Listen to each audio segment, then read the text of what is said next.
Greetings, I am Guy King, news editor of the Jackson State University official campus newspaper, The Blue and White Flash. Sunday, March 29th, JSU student-athlete Rahim Aponte was allegedly harassed by Jackson State University police officers in the Heritage Dining Hall. Here are video stills of the alleged harassment of student-athlete Rahim Aponte.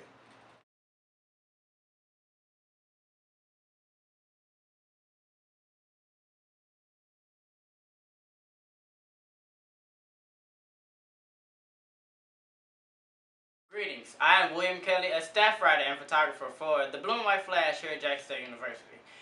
We had the opportunity to sit down with Rahim and ask him a few questions about his view on the situation. Can you state your name, major, hometown, and classification? Rahim Aponte, Rahim Aponte, criminal justice major from Atlanta, Georgia, sophomore. Do you feel comfortable interviewing although you don't have an athletic media representative? Yeah. You? Okay. Does the JSU Public Safety Department have any statement specifically regarding the issue that occurred on Sunday? I think they do. Can you talking about like written statements? Yeah. Yeah, I believe so. Can you tell us exactly what happened? I was in the cafeteria. I just got out of practice, and honestly, I wasn't aware that the cafeteria closed at 7 on Sundays. But I got my plate after 7.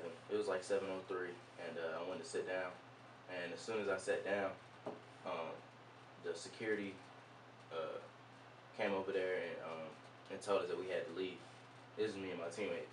So I just got my food. I hadn't ate all day, so I was just like, I understand where y'all coming from, but I'm gonna finish my food. You know, just let me finish my food. After that, the officer went on to take my plate and waste my fries on my head, and then take the plate into the dish return.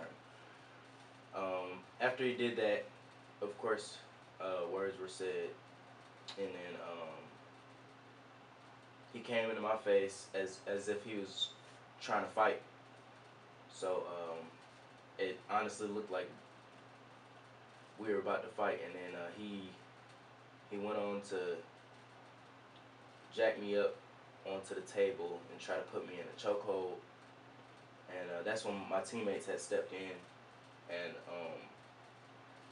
from there they pinned me against the wall. Him and the other security guard pinned me against the wall, and went on to like play with me, like taunt me and poke my head and stuff like that. And then after all that was done, I went on to get my bags and everything and left out of the cafeteria. Of course, I was mad, so a lot of words were said, but and that was pretty much it. I think as a officer or security or whatever, after all this was done, when I finally got back to my dorm, I was then arrested. But I feel like if I was really in the wrong, why didn't y'all arrest me, you know, after you tackled me onto the table and after you put me in a chokehold and all that, or after you had me against the wall, you know? I don't feel like they actually knew what they were doing. So after all this, it was a group of security guards that came down to Dixon and then arrested me, and then brought me all the way up to the car, up the hill. Y'all couldn't just bring the car down to Dixon, you know? So with them doing all that, I feel like that was what caused the disorderly conduct. I don't feel like I was disorderly at all. If anybody was disorderly, I feel like the security guards were disorderly. We sat down with the Department of Public Safety here at Jackson State University to get their take on the incident. And everyone introduce themselves. Thomas Albright, Chief of Police. I'm Lindsay Horton, Associate VP for Public Safety. James Lyons, Deputy Chief of Operations. Dwayne Thomas, Captain of Operations. Allegations of excessive force by police continue to make headlines across the nation. In light of this incident on the campus of Jackson State University, the general perception of the students that excessive force was used, are you guys conducting an investigation into this matter? You Absolutely, yes. An investigation is ongoing as we speak, and we do have enough information to indicate that first of all, there was an incident. There was an individual arrested. There were several officers involved, and we determined that based on what I saw, it relates to the versions that I saw on video, that it did not rise to the level of excessive force. There was some contact between and among the officers, but I personally don't think it rises to that level. There was an individual that was arrested. He was arrested for disorderly conduct, and during the course of that, we determined there was a lot of abusive language and what have you that's not conducive, right, to the environment that you would expect on the campus of an institution that's charged with educating young people, to include the young man that was arrested. So with that, we see this as a teachable moment. It's a teachable moment for the students themselves, the student himself, as well as the officers that were involved in the incident. Can you explain to us what reasonable force is and what is excessive force? Well, reasonable force, we would define as the minimum amount of force that's needed in order to bring either a situation under control or an individual under control. As it relates to excessive force on an individual, it's been said that the most visible element of any municipality is that of a uniformed police officer. A uniformed police officer can be either a uniform or it can be a marked police car. If a uniformed officer walk into some place, just by virtue of his or her presence in itself command a certain level of what? Control, because he's in uniform. So with that, if the officer determined that it's necessary to either direct or order, be it the population in that room or one individual to do something in the interest of safety, that person should comply. If that person does not comply, it then charges the officer with going to yet another level. All right, if you got one person that's causing a problem, it's against the law to yell fire in a crowded facility. You can't, instigate a riot. Okay, you can't do things of that nature, right? So an officer needs to, pull that person out and do what's necessary in order to get that person to conform. Now, conform or comply. Sometimes a certain level of force is used to get a person to comply. We start with the oral first. We tell them what we want them to do. If they do not do it, then we walk up and we may have to lay hands on you as such. All right? If that person resists, then we may have to lay a heavier hand on you in order to get you to comply. All right? Once an individual complies with whatever your command is as an officer, then you should not either apply any pressure, you should not strike them, you should not use any kind of force toward that person, because at that point, that person has complied.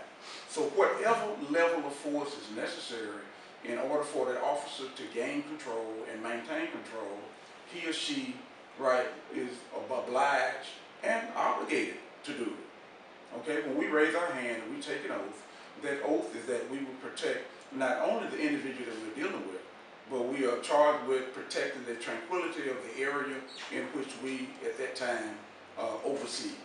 You see? So that's why people call us, because the situation has gotten out of control. Okay? That level of force, I hope that answers your question. What type of training in terms of the use of force is provided to JSU officers and our security guards? Well, it manifests itself in various ways. We are no different from any other law enforcement agency, whether it's the sheriff department, whether it's the local police department, or wherever. We all conform to the rules and regulations of the Board on Law Enforcement Officer Standards and Training. They teach the manner and the chronology in which force should be used in order for us to do our job. And our officers have quarterly training, they have annual training, and we have ongoing daily training as it relates to roll call. They're constantly being trained all the time. It's an ongoing process. And what recourse do students have if they believe that an officer used excessive force or they feel that they were arrested wrongfully? Well, there are always options that they can use short of a protest. All right, they can always come into the Department of Public Safety, obviously, right, and talk to a representative, be it the chief or whomever it is, and give an official statement relative to their version of what happened. Their statement becomes an official document, and we, as a part of our investigation, compare our official report of an incident with their account of the incident, and we determine exactly what did happen. And hopefully all parties involved will find an amicable solution to whatever the situation may be. And the last question, who investigates the complaints of this nature? Well, what you see here, as a matter of fact, our command staff does that. Our command staff does that. You have members of the command staff, from the chief to assistant chief, as well as the deputy chief. And when necessary, I will be a part of that equation. And as it relates to students, even student life has a portion that they review based on the situation of the investigation. On Wednesday, April 1st at 7:30 p.m., hundreds of students gathered in the Heritage Dining Hall organizing a sit-in in protest of the alleged harassment against Rahim Aponte.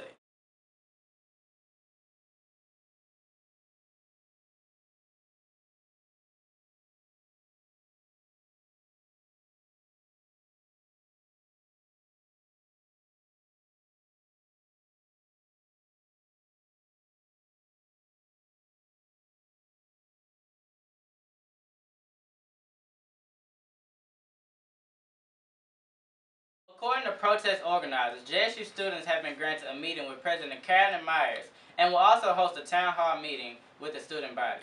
The Flash will have updates as the story continues to develop. Be sure to pick up a copy of the Flash from your local campus building. Remember, you can always find it in the Flash with the JSU Flash newspaper. Thank you for following us on this journey as we uncover the truth of this incident.